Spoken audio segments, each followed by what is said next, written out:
And welcome back. The new biography, Finding Freedom, Harry and Meghan, is out now. And Entertainment Tonight's Nichelle Turner was spilling the royal tea with co-author Omid Scobie. Plus, two-time Oscar winner Hilary Swank is giving us something new to binge. Entertainment Tonight's Nichelle Turner has an exclusive look at her new drama that's truly out of this world. So let's take a look.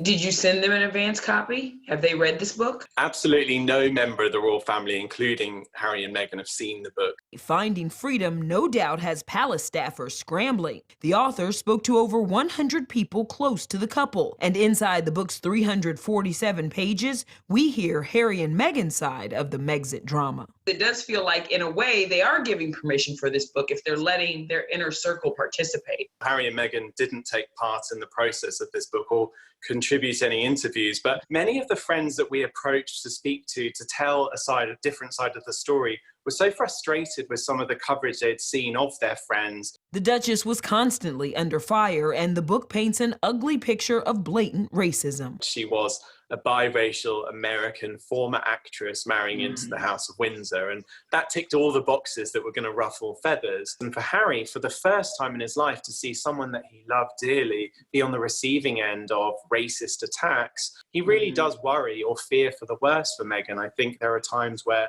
they were both really fearful of how bad things could get. There were threats coming to the palace. The decision that I have made for my wife and I to step back is not one I made lightly. There really was no other option.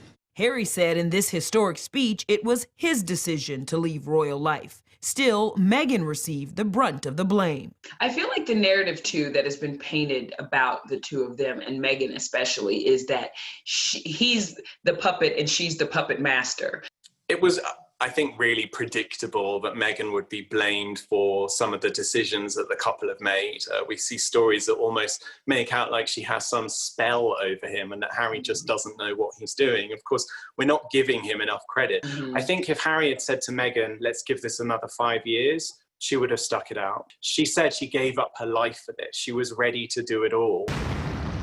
So just remember, the further away I get, I'm actually getting closer to being back to you. That suit, it had to puff you up a little bit. Yeah, I mean, look, I wanted to be an astronaut before I wanted to be an actor.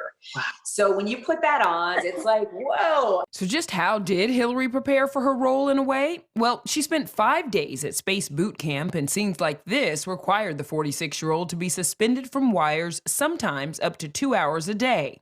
You're like this. But then you can't talk like that because that's not zero G. So it was a pretty good workout. More ripped than $1 Million Baby?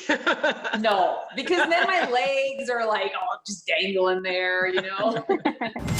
Wait! Hilary is joined by these four. She's their leader on a mission to Mars. One perk of the job, getting to wear the spacesuits. First time you put on that suit, you're like a child. I mean, it's the closest us civilians are ever going to get to wearing an actual NASA suit. You feel like, oh, I could walk around in space. It was awesome. This very moment, there's a team of astronauts on the moon.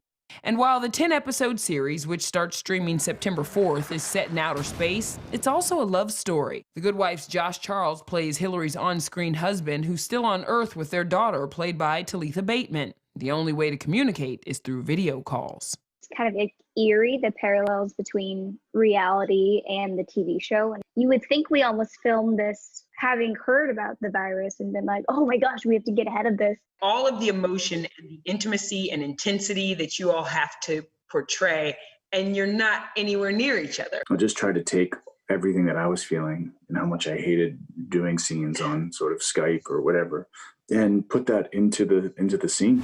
You're my reason to hold on tight.